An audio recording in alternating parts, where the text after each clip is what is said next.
Tranche de couple, avec Max et Guillaume, notre vie, notre monde. saison 2. Bonjour, bonsoir, nous sommes Guillaume et Max, et nous sommes très heureux de vous retrouver pour ce 17e épisode de la saison 2 de Tranche de couple, épisode qu'on a choisi d'intituler Tête en l'air, pieds sur terre. Petit rappel pour ceux qui nous rejoignent peut-être pour la première fois. Déjà, bienvenue. On est très heureux de vous présenter notre monde et voilà, notre couple. Ce podcast est diffusé le lundi tous les 15 jours. Un jour, il faudra peut-être quand même qu'on les tienne au courant qu'il y a une petite supercherie. Et entre-temps, on se retrouve sur notre page Facebook et sur notre compte Twitter, toujours tranche, le chiffre 2, couple, comme le nom du podcast. Vous pouvez aussi nous envoyer un message par email sur tranche, le chiffre de couple, @gmail.com. Et pour terminer cette introduction, comme toujours, on compte sur vous pour faire connaître ce podcast autour de vous. Le meilleur moyen pour faire cela, ça reste encore de mettre une note et un commentaire sur Apple Podcast. Et vous pouvez aussi, bien sûr, retweeter nos tweets ou liker nos posts Facebook. Enfin bref, faites-vous plaisir. Dites-nous si jamais vous avez des remarques, des commentaires. On est toujours heureux de les prendre en compte. Allez, on commence par la rubrique Actu, Guillaume ?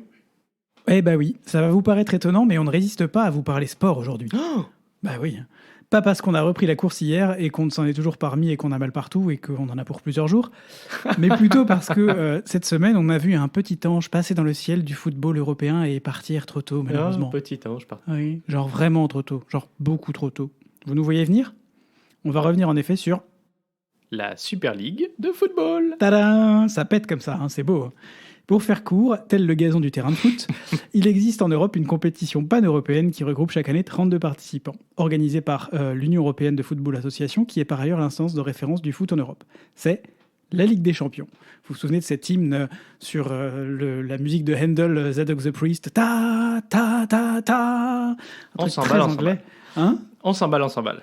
Ouais, c'est ça, on s'emballe, mais c'est plein d'émotions, des stades pleins et des montagnes d'argent et de droits divers et variés qui tombent dans les poches des clubs de foot et de l'UEFA.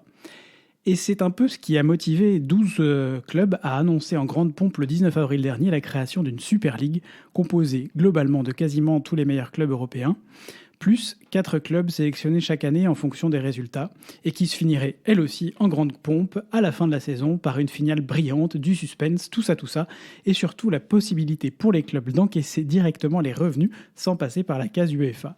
Vous voyez que ça commencera peut-être à faire... Money. Voilà, c'est ça, money. Alors évidemment, tous ont défendu le fait que cette nouvelle compétition viendrait s'intégrer au calendrier actuel, qu'elle n'aurait pas d'impact sur la Ligue des Champions, etc. Mais dans un monde où l'argent est tout de même une variable importante, et si virtuellement il y a de la place pour deux, il y aura mécaniquement une dilution des revenus financiers pour la Ligue des Champions et donc pour l'UEFA. Cette dernière a donc très vite menacé de sanctions les clubs fondateurs de la Super League. Alors étudions maintenant les raisons de la chute vertigineuse de cette initiative après seulement 48 heures, et en fait...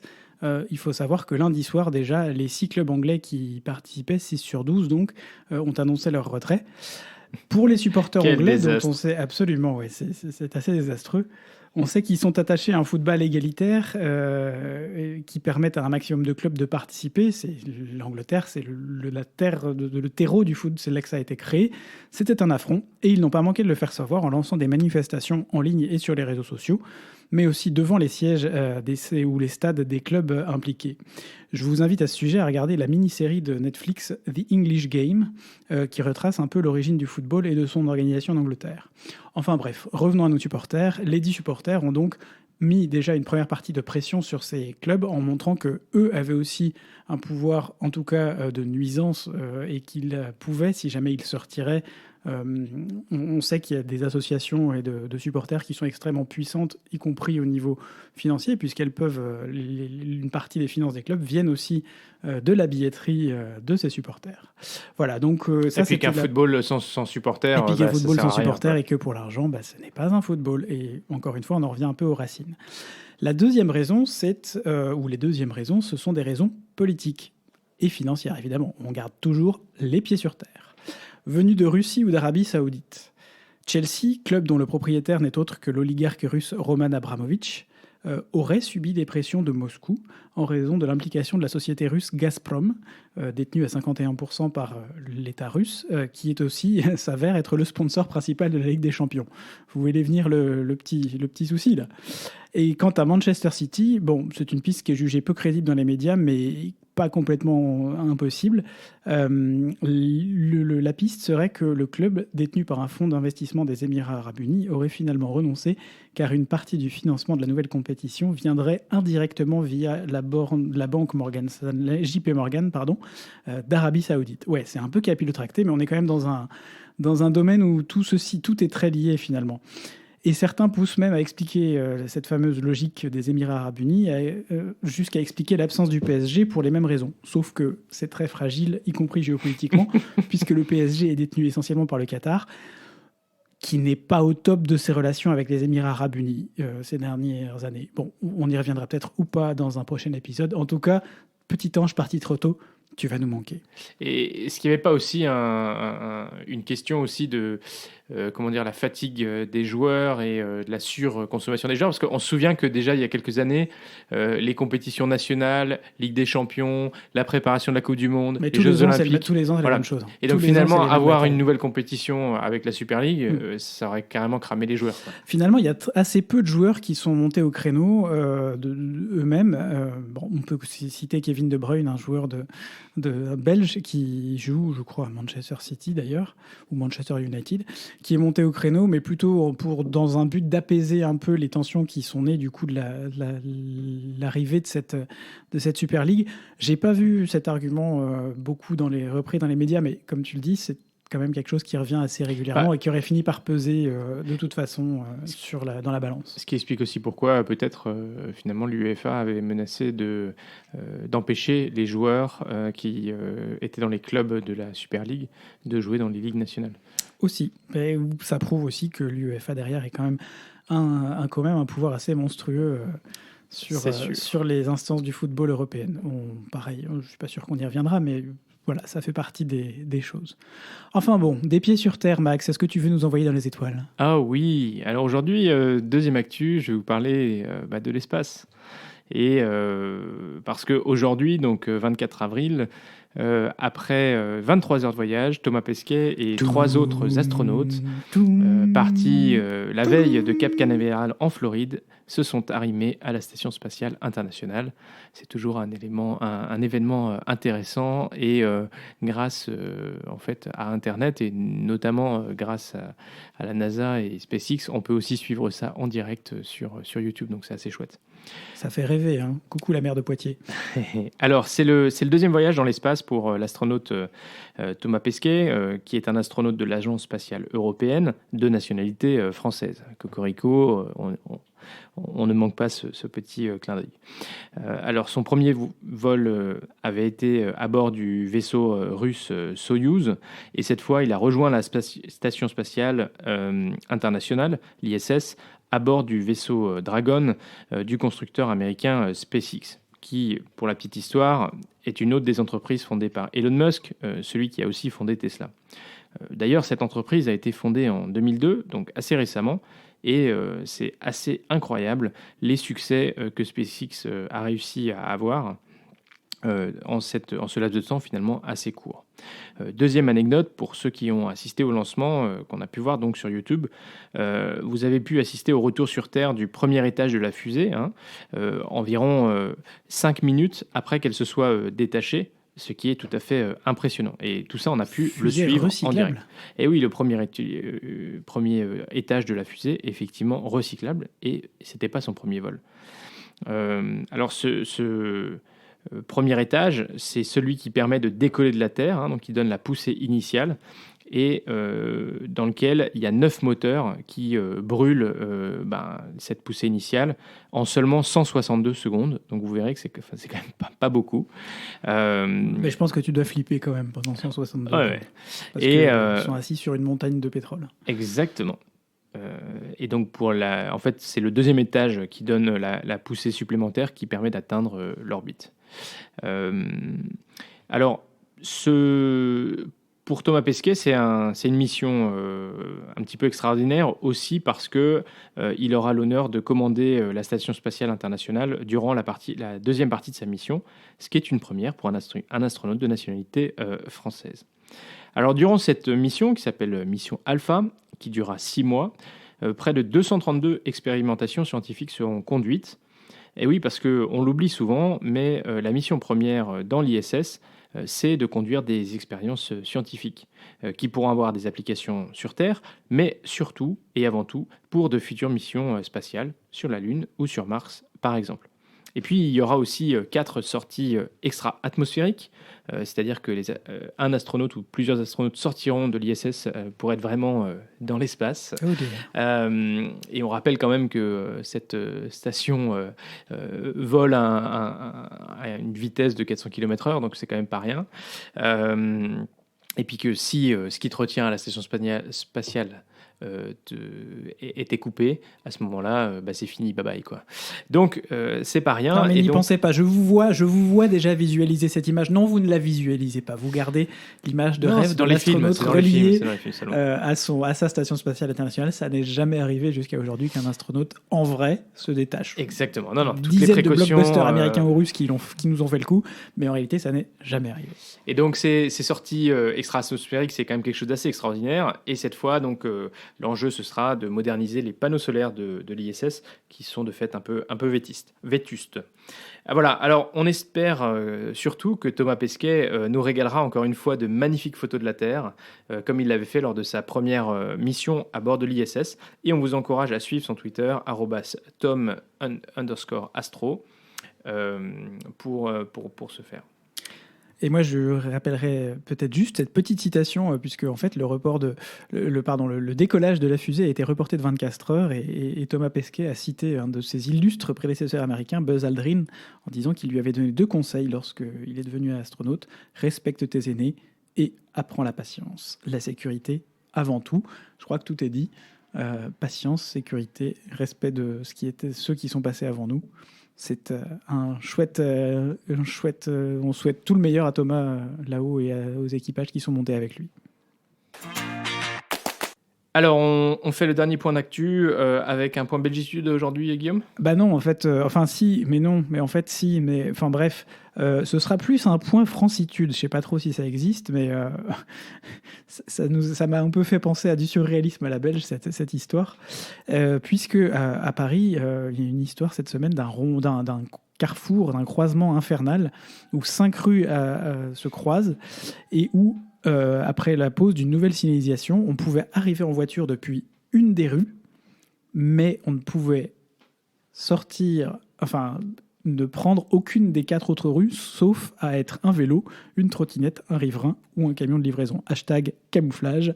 Ah oui, c'est pas simple. Oui, c'est pas simple, effectivement. Et pour ne rien arranger, si jamais vous aviez le malheur de vous retrouver en voiture sur ce carrefour, il fallait très bien choisir votre voie de sortie, et avec beaucoup de prudence, puisque une des rues disposait d'un sympathique radar pour flasher les véhicules en sens interdit. Ah oui, c'est sympa ça. Ouais, non, c'était assez chouette quand même. La mairie de Paris reconnaît une maladresse dans la pose des panneaux, puisque la fameuse rue unique qui conduit là en voiture à ce croisement aurait, elle, en réalité, dû être aussi en sens interdit, sauf pour les riverains et les camions de livraison. Mais attends, parce que tu dis qu'il n'y avait qu'une seule rue qui permettait d'arriver, mais si elles étaient toutes en sens interdit, c'est donc qu'elles étaient toutes interdites aux voitures ? Oui. Enfin, toutes conduisaient à cet endroit, les 5, non ? Non, il n'y en avait qu'une qui permettrait d'arriver sur le croisement. Les autres permettraient de s'en échapper à condition d'être soit un vélo, soit un riverain, soit une trottinette, soit un camion de livraison. Tu vois le genre ? Ouais, mais du coup, c'est bizarre de dire qu'il n'y a qu'une seule rue qui permet d'arriver en voiture. Parce que finalement, si c'est tous des sens interdits, c'est donc qu'il y a 5 rues qui permettent d'arriver.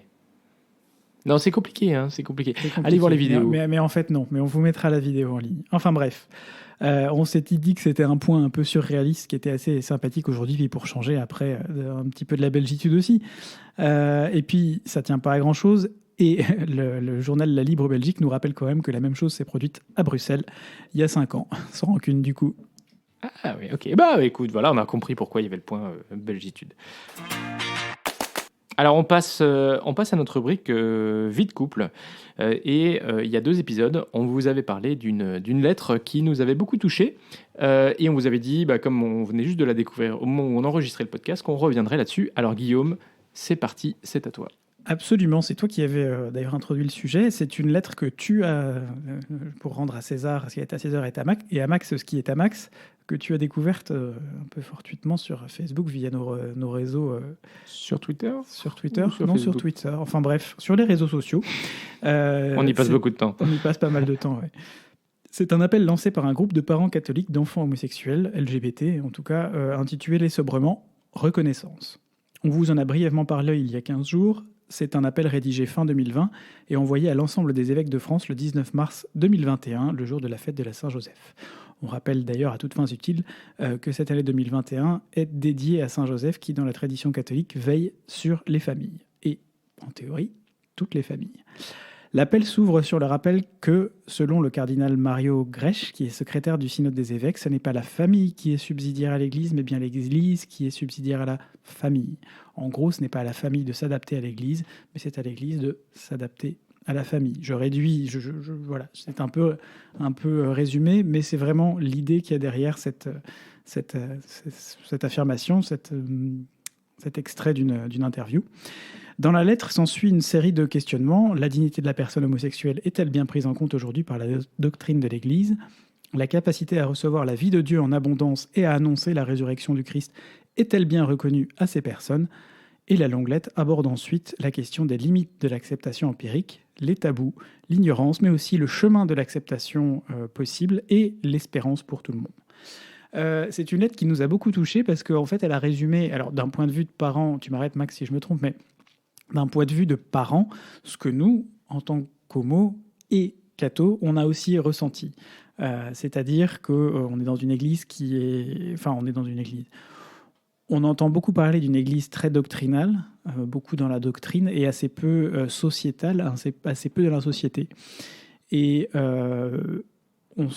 alors qu'il existe un certain nombre de portes, y compris théologiques, pour justement mieux intégrer ces familles, mieux nous intégrer, finalement on parle de nous, dans la société.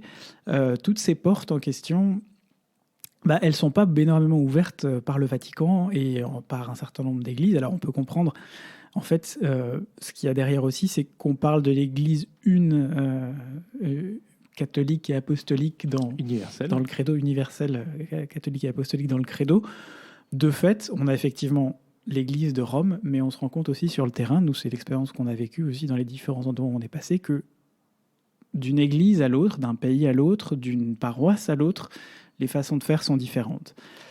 Et on revient donc à cette pensum qui a été rédigée par la Congrégation pour la doctrine de la foi, qui est un peu sortie de nulle part, et qui fait un peu écho à cette lettre finalement. Niveau timing, ça tombait, je peux dire assez bien, mais enfin bref, mais qui faisait un peu fi de la réalité sociétale des églises dans lesquelles apostoliques, églises, de la vraie. La réalité, c'est qu'effectivement, de notre point de vue de catholique homosexuel, d'abord, de manière un peu générale, on a une église qui porte un message d'amour et d'inclusivité. On a dans la Bible quand même Jésus qui va jusqu'à défendre... Aimez-vous les uns les autres, bon sang. Défendre la prostituée, qui va défendre c'est la personne qui a commis un adultère, en disant qui suis-je pour juger, et celui qui n'a jamais péché lui jette la dernière pierre. Donc vraiment un message d'amour. La première. La première pierre, pardon. Vraiment un message d'amour et d'inclusivité. Et puis finalement, effectivement, un message institutionnel de l'Église qui finalement est très fermé, qui laisse pas du tout de place en fait, tellement pour l'accueil. Ouais, et puis qui non seulement s'adapte à certaines réalités locales. Je ne vais pas dire quand ça les arrange, mais notamment dans des pays en Afrique ou en Amérique du Sud où il y a un conservatisme qui sont toujours un peu plus conservateurs que les pays européens, mais qui refusent, en tout cas qui Ils sont bousculés. Ça, qui pas, refusent certaines autres adaptations parce qu'elles pourraient bousculer justement ces terreaux qui sont des terreaux beaucoup plus fertiles que l'Europe et l'Occident, en tout cas pour rapporter probablement des fidèles. Mais de fait, on se pose la question derrière, était-ce bien nécessaire de sortir cette information, que la Congrégation pour la doctrine de la foi sorte cette information? Mais on s'éloigne. Je pense Absolument, j'allais dire revenons à nos moutons et à notre lettre. L'intérêt, c'est quand même de voir qu'il y a une vraie réalité de terrain aujourd'hui qui est très chouette, qu'il y a un certain nombre d'initiatives qui sont plus inclusives et qui sont tournées vers les personnes LGBT+. Il y a pas mal mais qui restent quand même assez confidentielles et surtout qui n'ont pas tellement... on a un peu l'impression à chaque fois qu'on doit s'en excuser ou qu'il ne faut pas trop que ça se sache et tout ça.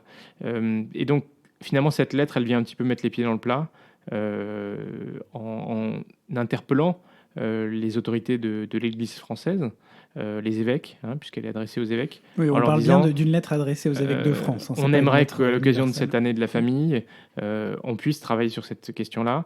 Et elle offre un certain nombre de pistes qui s'appuient sur des réalités concrètes de ces couples, y compris donc de ces couples homosexuels, qui forgent parfois, dans ce qui est dit dans la lettre, l'admiration en termes de substance de la foi et de fidélité, de forme de fécondité, de créativité. Donc je crois que c'est en tout cas très très chouette. Ce qui moi m'interroge un tout petit peu, c'est que pour l'instant j'ai un peu l'impression que cette lettre est restée un petit peu confidentielle. Elle n'a pas eu beaucoup de visibilité.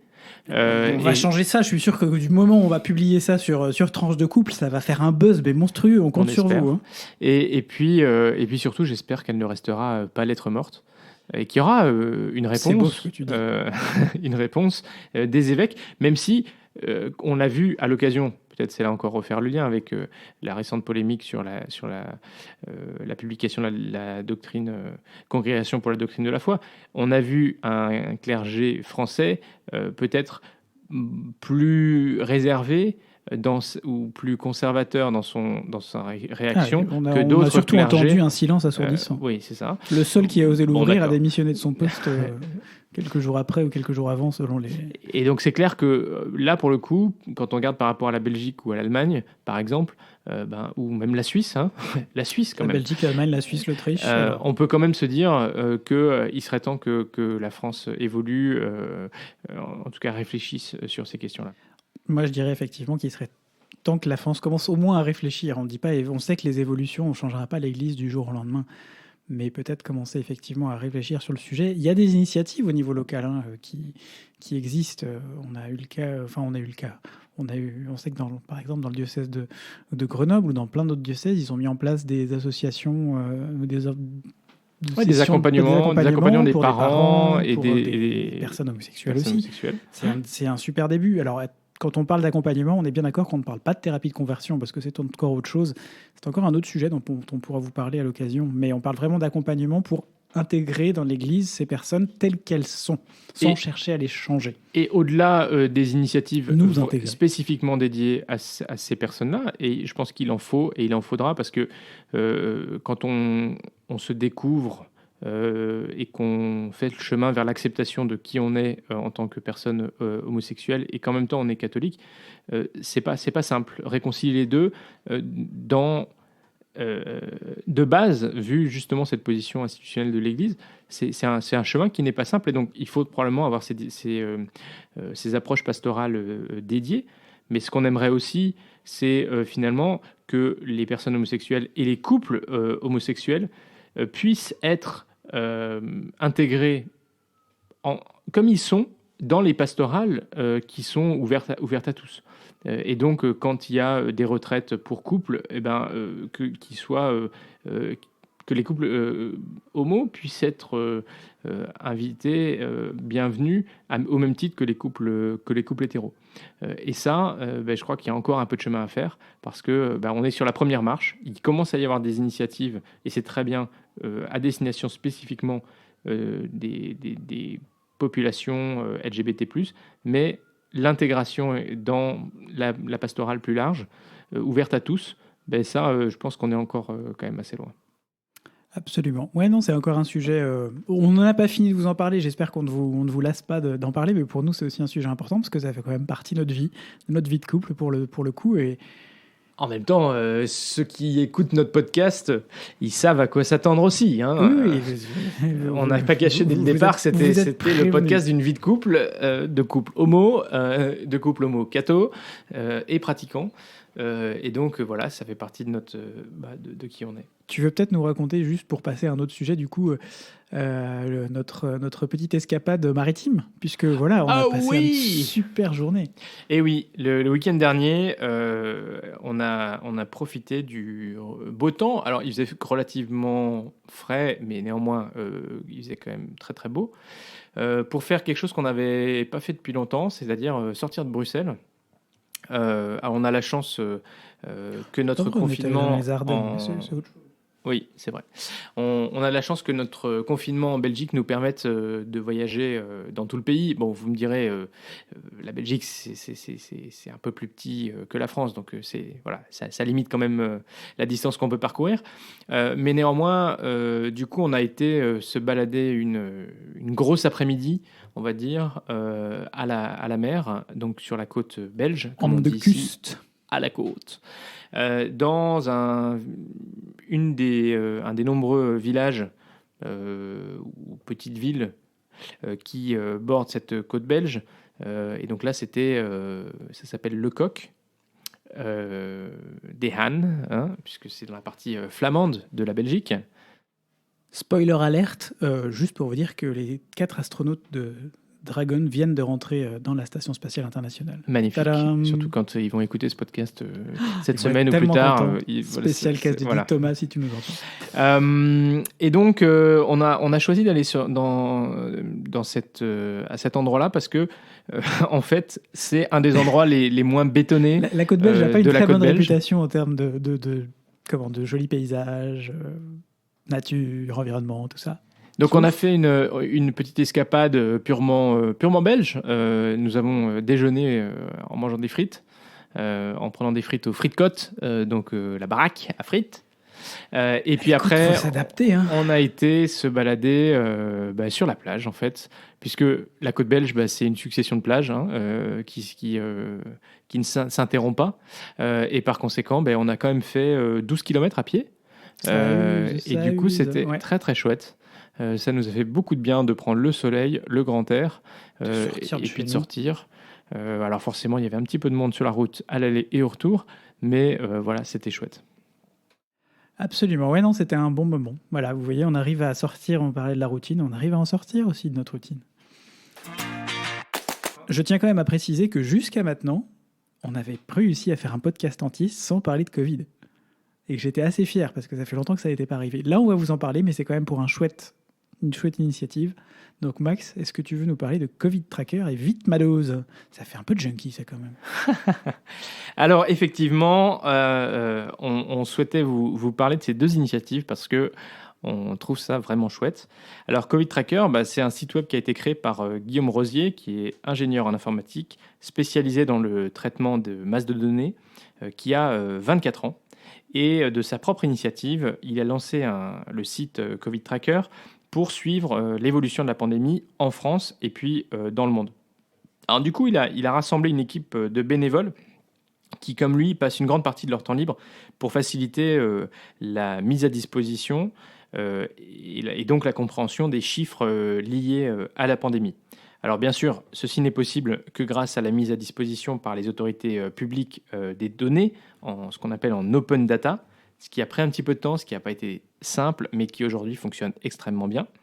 Et donc Covid Tracker vous donne une visibilité sur un certain nombre d'indicateurs que sont d'une part le taux d'incidence, c'est-à-dire le nombre de cas par semaine pour 100 000 habitants, le taux de positivité, c'est-à-dire la proportion des tests qui sont positifs parmi l'ensemble des tests, le taux de reproduction, le fameux R, qui représente le nombre de personnes contaminées par un malade. Et donc au-dessus de R égale 1, l'épidémie progresse, et en dessous, elle régresse. Et puis enfin, la tension hospitalière, c'est à savoir donc le nombre de lits de réanimation qui sont occupés par les patients Covid-19 par rapport au nombre de lits fin 2018. Alors, un outil supplémentaire a été créé pour venir compléter Covid Tracker, c'est l'outil Vite ma dose. L'objectif, c'est de détecter les rendez-vous de vaccination contre le Covid. Et cette initiative a été prise face à la difficulté éprouvée au début de la campagne de vaccination, vous vous en souvenez, pour prendre un rendez-vous tout simplement, sachant que le nombre de rendez-vous disponibles évolue beaucoup au fur et à mesure aussi des livraisons. Et donc, Vite ma dose, c'est un outil qui permet de manière simple d'identifier les doses disponibles dans votre département pour vous faire vacciner, bien sûr, sous réserve d'être éligible. Il scanne l'ensemble des plateformes où les rendez-vous sont disponibles, donc ça vous évite d'aller sur les différentes plateformes et vous-même de chercher. Et du coup, ça offre une solution rapide, simple et fiable pour identifier si vous pouvez prendre un rendez-vous de vaccination. Et cette semaine, et c'est pour ça aussi qu'on profite de l'actualité pour vous en parler, ils ont sorti une application qui tourne sous iOS, donc les appareils Apple et Android, pour faciliter encore leur utilisation et vous permettre de prendre rendez-vous. Un truc de John, ça. Alors, si vous ne connaissez pas, on vous invite à regarder ces sites et à utiliser Vite ma dose pour identifier où est-ce que vous pouvez aller vous faire vacciner. Donc, pour rappel, pour l'instant, c'est si vous avez plus de 55 ans ou des comorbidités. Tout est listé sur le site www.santé.fr. Et on notera aussi que ce week-end a lieu un hackathon Covid qui est organisé par les autorités publiques françaises, qui permet justement aux citoyens, aux entreprises, aux chercheurs, aux administrations publiques d'unir leurs forces pour contribuer à mettre fin à la pandémie. Et 4 défis sont à relever sur ces 2 jours. Le premier défi, c'est autour de mieux accompagner les victimes de la Covid à court et à long terme. Le deuxième défi, sur comment fluidifier la campagne de vaccination. Le troisième défi, comment suivre différemment l'évolution de la pandémie. Et le quatrième défi, mesurer les risques et favoriser les comportements vertueux. Alors globalement, on souhaitait mettre en avant ces 2 initiatives parce que c'est vraiment chouette de voir qu'on arrive en mobilisant tout le monde, chacun avec ses compétences, à travailler pour le bien commun. Et toutes ces initiatives, elles sont gratuites, elles sont accessibles à toutes sans frais. Alors certains peuvent regretter que ce type de service ne soit pas organisé et structuré par l'État. La Mac est en train de me regarder avec des grands yeux parce que c'est effectivement une des choses que je disais, que c'était dommage que ça ne soit pas venu de l'État ou que l'État n'ait pas lancé des appels pour créer ce genre de choses. Les hackathons, c'est typiquement le genre d'événements qui peuvent aider à créer ce genre de structure. Et c'est très bien de pouvoir utiliser les Le hackathon, pour le coup, est organisé par l'État. Voilà, mais c'est ce que je relève. C'est que c'est dommage qu'il arrive tardivement parce que ça aurait pu être utile pour Stop Covid, enfin tous anti-Covid, enfin je sais pas comment ça s'appelle maintenant, mais peu importe, ça aurait pu être utile pour ça.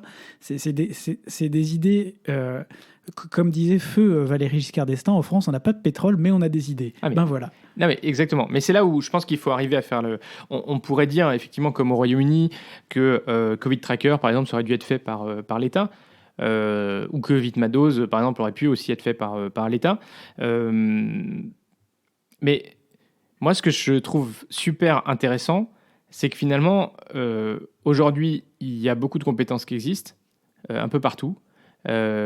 Aujourd'hui, Covid Tracker et Vite ma dose, ils ont pu être faits parce que il y a des gens qui ont une expertise qui mettent en œuvre dans leur métier, qui n'est pas du tout nécessairement dans le domaine de la santé.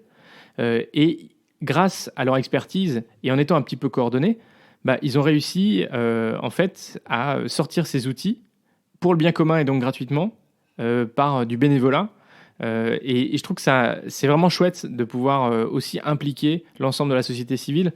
Et je suis sûr que ces gens-là, ils sont super heureux de pouvoir le faire. Et puis le deuxième aspect, c'est que Covid Tracker comme Vitmados ne pourrait pas être disponible si l'État ne fournissait pas des données qui permettent ensuite de construire les outils de modélisation, de simulation et puis finalement de gestion et de mise en valeur des données.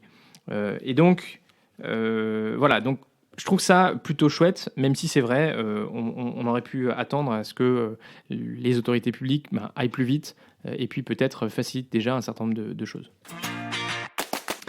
Merci Max. Moi, je vais faire juste un dernier point parce que je sais qu'on est un peu juste toi, au t'es niveau comme ça, toi. Mais c'est un point qui est contraint par le temps.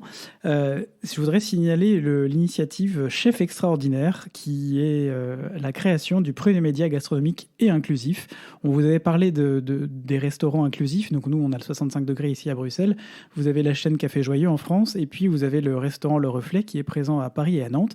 Et c'est ce restaurant, via notamment ce restaurant Le Reflet, qu'une cagnotte a été mise en ligne sur KissKissBankBank pour créer ce premier média pour parler des initiatives culinaires, gastronomiques, portées par des jeunes et des adultes en situation de handicap qui travaillent dans des structures inclusives, des restaurants inclusifs. Voilà, donc on vous mettra le lien. Si vous voulez contribuer, ils sont déjà au-delà de leur objectif, mais on s'en fout, c'est pas grave, c'est chouette comme initiative et je crois que c'est toujours intéressant de participer. Ils ont mis en place un premier objectif à 30 000 €. Le suivant, du coup, maintenant, est à 60 000 €. On y croit. Nous, en tout cas, on a participé et on espère que ça vous touchera aussi et que vous le ferez aussi. Voilà. C'est tout pour aujourd'hui. On va peut-être terminer maintenant là-dessus. C'est déjà la fin de cet épisode. Donc, on vous disait la tête en l'air, les pieds sur terre. J'espère que pour une fois, on n'a pas trop digressé par rapport à notre thématique, mais c'est toujours sympa de chercher les thèmes. S'il vous a plu, n'hésitez pas à le partager sur vos réseaux sociaux. On vous retrouve dans tous les cas pour un prochain épisode dans 15 jours, et d'ici là sur Twitter et Facebook. Gros bisous, continuez à sortir masqué et à très vite pour de nouvelles tranches vitaminées.